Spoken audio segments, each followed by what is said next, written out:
नमस्कार। एक खबर आई कि इंडिया ने बैन कर दिया है सारा वो इक्विपमेंट जो कि ड्रोन में लगता है। ड्रोन में चाइनीज इक्विपमेंट बैन कर दिया गया है। वैसे चाइनीज इक्विपमेंट जो होता है वो सस्ता भी पड़ता है, टेक्नोलॉजी भी एट पार विद बेस्ट होती है, और कई बार ये टेक्नोलॉजी बड़े काम की भी होती है। और अगर हम मांग रहे थे ड्रोन के लिए तो होगा जरूरी तभी मांग रहे होंगे ना, वरना चाइना से तो आप जानते हो कि हम कितना डिस्टेंस रखते हैं और चाइना को कितना पसंद करते हैं। लेकिन हमारे ड्रोन भी इससे डिले हो सकते हैं और ड्रोन की मैन्युफैक्चरिंग में प्रॉब्लम आ सकती है। क्यों ऐसा डिसीजन लिया गया, इसी में बात करने के लिए सुमित जैन वही चाइना में ही बैठे हैं। जिस कंट्री से रोका गया है उसी कंट्री में बैठे हैं। हालांकि उस कंट्री में बैठ के भी बेबाकी से बोलना इनकी आदत है। और एक चीज और कि वहां पर बैठ के इंडियन नेशनैलिटी लेकर के बोलना और बड़ी चीज है। कई लोगों को इससे प्रॉब्लम जरूर होती है, और कमेंट्स में बताएं कि आप सुमित जैन जी को पसंद करते हैं कि नहीं, और जो लोग ये बोलते हैं कि ये चाइना के एजेंट हैं उनका क्या जवाब दिया जाए, कमेंट में बताया जाए। सुमित जी, बहुत बहुत स्वागत आपका हमारे शो में। सुमित जी, ये चीज के ड्रोन हम लोगों ने क्यों बंद कर दिया ड्रोन के पार्ट्स का इंपोर्ट चाइना से, और क्या चाइना सच में सर्वेलेंस के सॉफ्टवेयर उसमें लगा देता है? क्या चाइना सच में, ये हमारे लिए सच में एक सिक्योरिटी की प्रॉब्लम थी? रोहित भाई, नमस्कार। मैं निहाव बोलना बंद करूंगा क्योंकि लोग बोलते हैं सर आप भारतीय होकर ये चाइना निहाव निहाव बोलते, तो मैं आपको आज बोल रहा हूँ नमस्कार से शुरू करते हैं। पहली बात ये। दूसरा, रोहित भाई, ये कोई बात छुपी हुई नहीं है। पूरा वर्ल्ड जान गया है कि जितने भी मोबाइल फोन्स थे, सर्वेलेंस सिस्टम्स हैं, इनके जितने भी ड्रोन्स हैं, वो आहिस्ता आहिस्ता सारी दुनिया बैन करती जा रही है कि हमने चाइना से नहीं लेना। क्योंकि कहीं ना कहीं लोगों को डर है कि जितनी भी ये टेक्नोलॉजीज हैं उसमें कोई ना कोई चिप लगी होती है जो सारा डाटा गवर्नमेंट ऑफ चाइना को जाता है। और जितनी भी यहाँ पे कंपनीज हैं उनको इंस्ट्रक्शंस भी हैं कि आपने सारा ये डाटा कलेक्ट करके हमें देना है। तो भारत की जो गवर्नमेंट है उन्होंने बहुत अच्छा स्टेप लिया कि हमें बताया कि जो फ्यूचर है वो ड्रोन टेक्नोलॉजी कितनी इंपॉर्टेंट है हमारे लिए। आपने देखा कि यूक्रेन की वॉर के अंदर भी रशिया थोड़ा सा फीका पड़ता दिखा। इन काउंटर जो अटैक करना था यूक्रेन के ऊपर, इन्हें भी ईरान से ड्रोन्स लेने पड़े। तो जो आज टेक्नोलॉजीज, जो देखिए हथियार हथियार है, लेकिन जो ड्रोन सिस्टम है उसका जो जो उसका अटैक की जो फैसिलिटी है, उसकी या कैपेबिलिटी है, वो अब हमने देख लिया इन यूक्रेन वॉर। तो भारत ने भी इसके ऊपर काम करना शुरू किया। मोदी जी ने सिर्फ अनाउंस किया था कि भारतीयों, आगे से इंपोर्ट नहीं होगा, आपने खुद अपना ड्रोन बनाना है।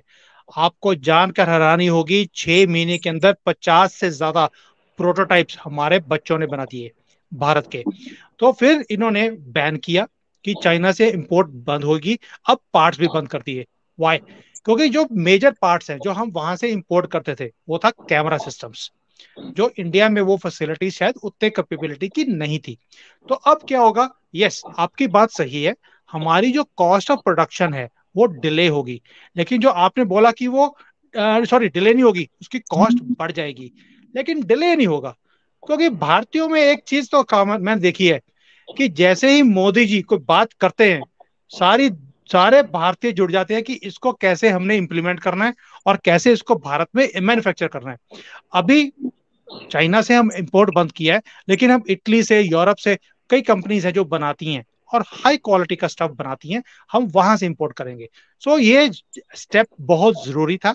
ये हमारी मिलिट्री इंस्टॉलेशंस के लिए इंपॉर्टेंट है, क्योंकि जो ड्रोन है, जब ड्रोन उड़ता है तो साथ में कैमरा लगा होता है। तो जहां जहां पे जाएगा, कहाँ कहाँ पे उड़ रहा है, क्या वो पिक्चर्स ले रहा है, वो सारी की सारी हमारे दुश्मन कंट्रीज को जाती, वो अब बंद हो जाएगी। राइट, दुश्मन कंट्रीज पे जाते हैं वो बंद हो जाएगा। इसके साथ साथ क्या इंडिया को दूसरी जो टेक्नोलॉजीज हैं जो इंडिया में, जैसे हमारे पास मोबाइल फोन्स हैं, हाचिया हुआ करती थी जो कि हांगकांग की कंपनी थी, वो तो एग्जिट मार्केट। लेकिन मोबाइल फोन्स जो है उसमें भी तो कहीं सॉफ्टवेयर लग सकता है, क्या ये भी हमारे लिए खतरा है? रोहित भाई देखिए, ये बात भी गवर्नमेंट ऑफ, जो भारत की गवर्नमेंट है, उसे बहुत पहले पता लग गया था। बिकॉज ये चीज कोई ढकी हुई नहीं है। अमेरिका ने इस चीज को निकाला था सबसे पहले कि जो भी लोग वहां पर अपने मोबाइल्स यूज कर रहे हैं उसका डाटा कहीं बाहर जा रहा है।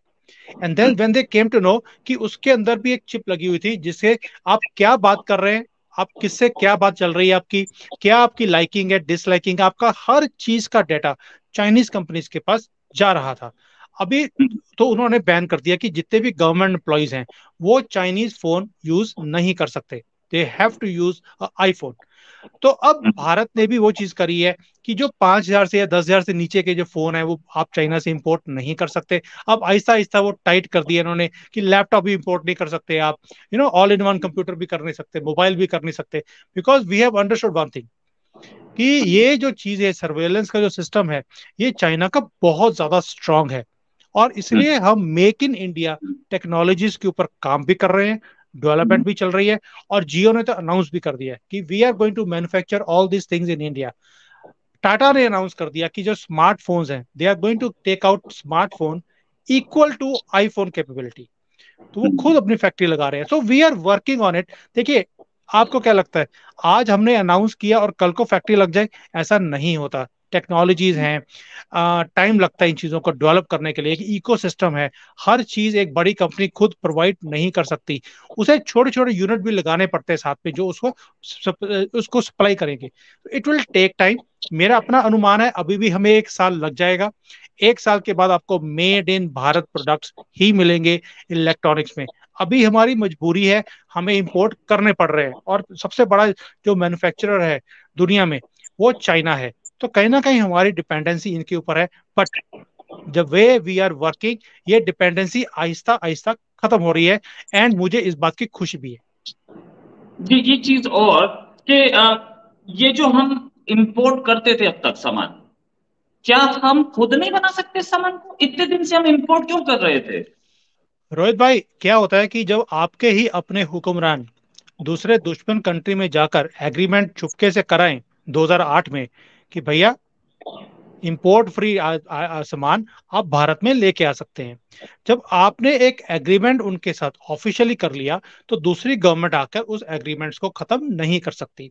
तो जैसे जैसे हमें मौका मिलता गया, हमने वो स्क्रू टाइट करने शुरू कर दिए। सबसे बड़ा मौका हमें मिला 2020 में, जब कोविड हुआ और उसके बाद गलवान हुआ। उसके बाद तो हमारे जैसे को बोलते हैं कि हमने सारे एग्रीमेंट्स तोड़ दिए कि now we have a free पास।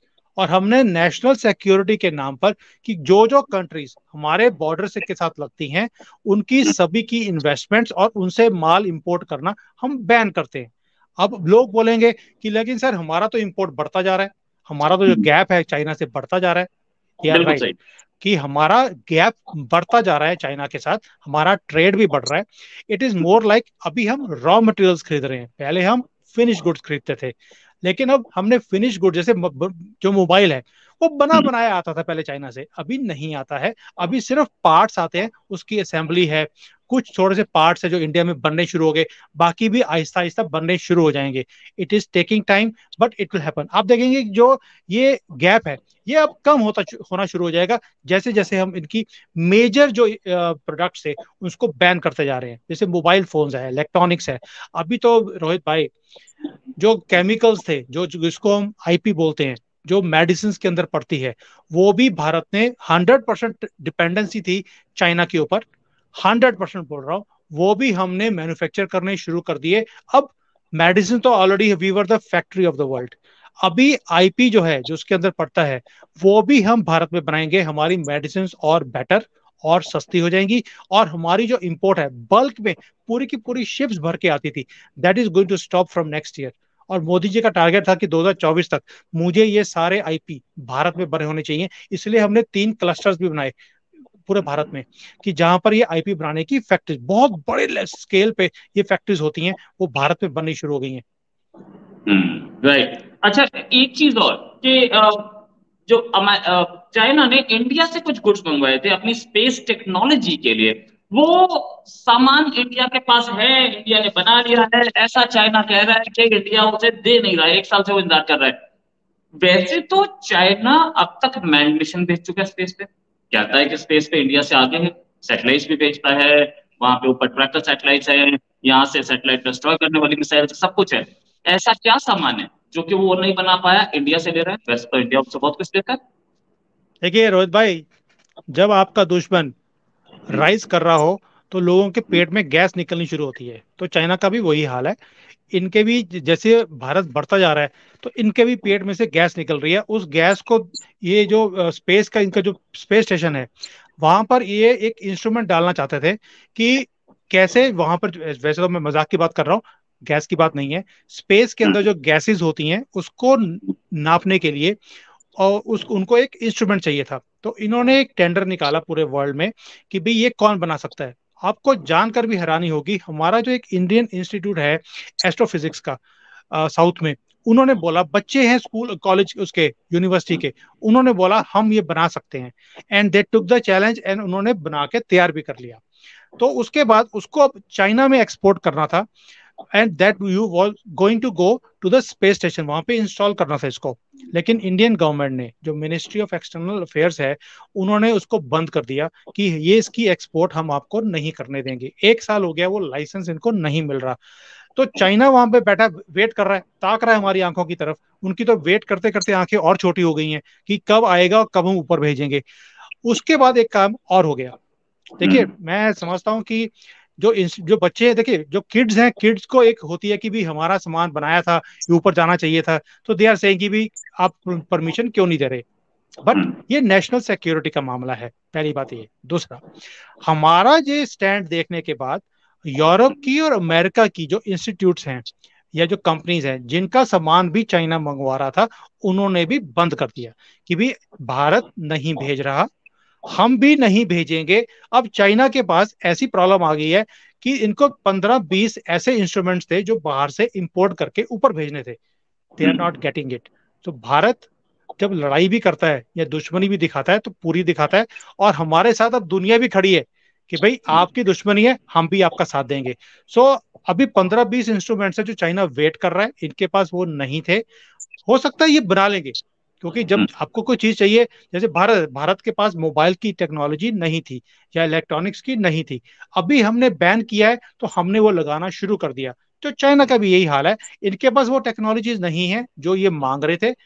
1 साल लग जाएगा, कोई बात नहीं, लेकिन हमने इनका प्रोजेक्ट 2 साल तो डिले कर दिया। राइट, 2 साल डिले कर दिया।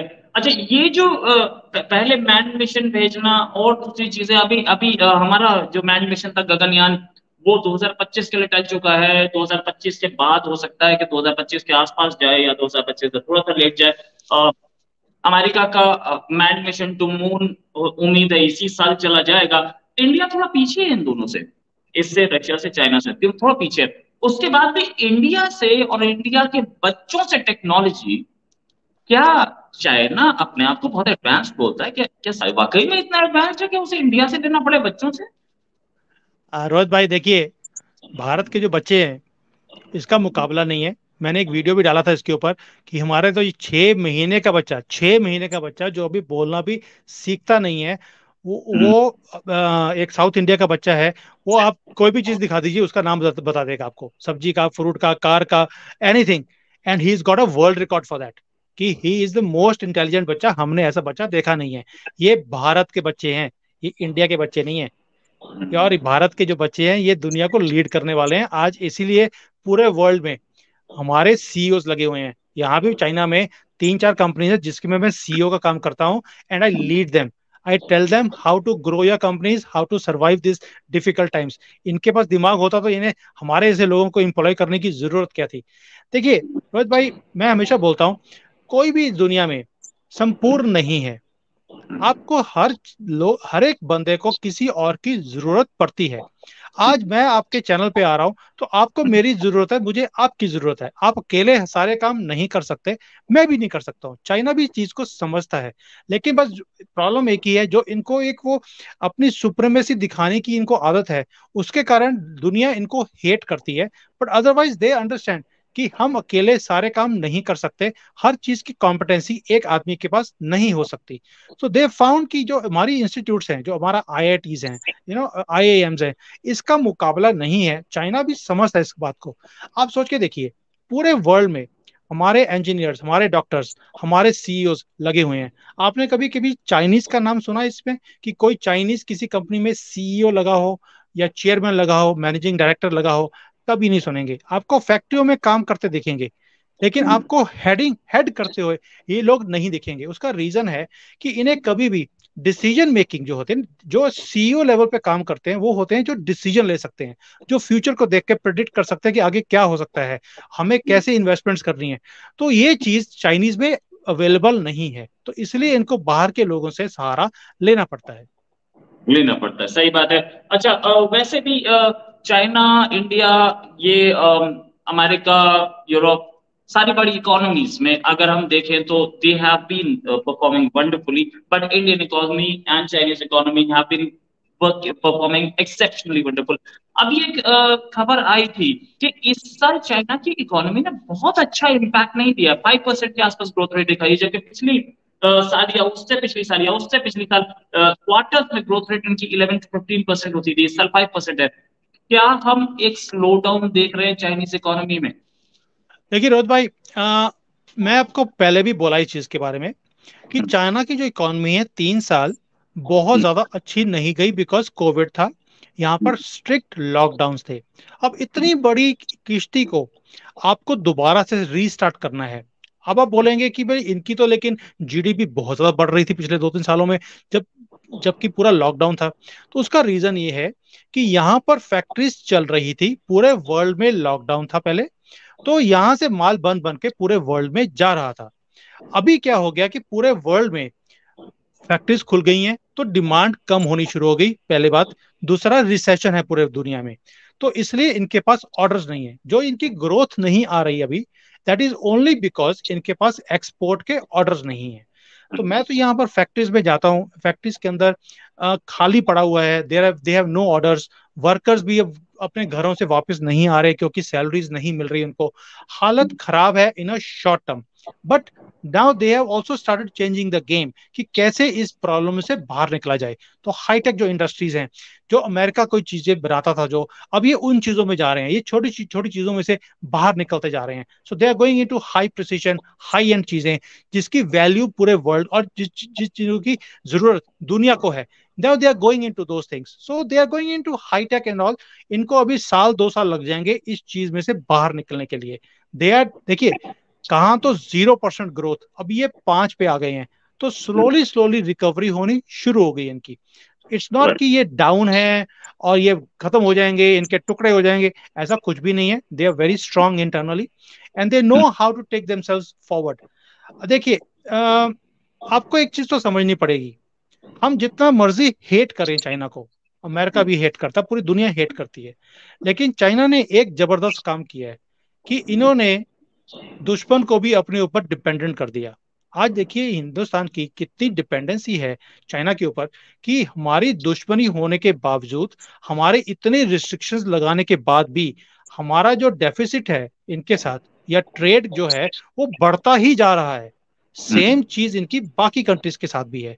दुश्मनी सभी करते हैं, लेकिन इनकी डिपेंडेंसी को खत्म नहीं कर पा रहे। It is taking time. Right. अच्छा, एक चीज मैं बोलना चाहूंगा कि बहुत सारी लोग ऐसी बातें बोलते हैं कि चाइना टूट जाएगा, चाइना बर्बाद हो जाएगा। एक चीज के दुश्मन को ना कम नहीं आंकना चाहिए, कम नहीं आंकना नहीं चाहिए, मतलब कभी अपनी ईगो सेटिस्फाई नहीं करनी चाहिए ये बोल के कि वो बर्बाद हो जाएगा, वो टूट जाएगा। बस रोहित तैयारी भाई, होनी चाहिए, ये नहीं रोहित समझो भाई, कि वो खत्म हो रहा है। यस। वो क्यों बोलते हैं ऐसा, उसका रीजन है। देखिए, हमेशा बोलेंगे कि चाइना की इकोनॉमी डूब रही है, इतनी डूब जाएगी कि कल को टूट जाएगा। मैं 3 साल से सुन रहा हूँ, कुछ नहीं हुआ। 3 साल से हम एक ही बात सुनते आ रहे हैं कि चाइना की इकोनॉमी डूबने वाली है और ये कल को टूट जाएंगे, इनके 10 टुकड़े हो जाएंगे, हम सुनते हैं। हम यही चीज पाकिस्तान के लिए भी सुनते हैं कि पाकिस्तान की इकोनॉमी बैठ गई है, इनको पैसे नहीं मिलने वाले, इनके 4 टुकड़े हो जाएंगे और हम पीओ के आराम से नीचे से खिसका के ले जाएंगे। आपने ये दोनों बातें बड़ी बार यूट्यूब पे सुनी होंगी। मैं आपको एक क्वेश्चन पूछता हूँ कि श्रीलंका हमारे सामने एक एग्जांपल है, उनकी तो दिवालिया भी निकल गया, they have called themselves bankrupt. क्या उस कंट्री के टुकड़े हुए? सीरिया बैंकरप्ट है, वेनेजुएला बैंकरप्ट है, अफगानिस्तान बैंकरप्ट है, क्या उनके टुकड़े की बात हम करते हैं? नहीं करते। दैट मीन्स कि ये जो चूरन हमारे यहाँ पर यूट्यूबर्स बेचते हैं कि भाई कंट्रीज दिवालिया हो गई, अब इनके टुकड़े हो जाएंगे। वो हमेशा पाकिस्तान और चाइना के बारे में बात करेंगे, कभी भी श्रीलंका, अफगानिस्तान, सीरिया, वेनेजुएला इनके बारे में बात नहीं करते। क्यों? क्योंकि वो हमारे दुश्मन कंट्रीज नहीं है। हम सिर्फ अपने दुश्मन कंट्रीज के बारे में ऐसी बातें बोलते हैं तो लोग खुश होते हैं, लोगों को सुनने में अच्छा लगता है, तो हम वो बातें करते हैं जिसके पीछे सच्चाई 0% है। जीरो। क्या पाकिस्तान टूट गया? पाकिस्तान तो दिवालिया है, कंफर्म्ड दिवालिया है। उसके कौन से टुकड़े हो गए? कंट्रीज के दिवालिया होने पर टुकड़े नहीं होते हैं, ये हिस्ट्री इसकी गवाह है। चाइना भी अगर बैंकरप्ट भी हो गया, मैं कहता हूं बैंकरप्ट भी हो गया आपके कहने पर, टुकड़े नहीं होते कंट्रीज के कभी भी।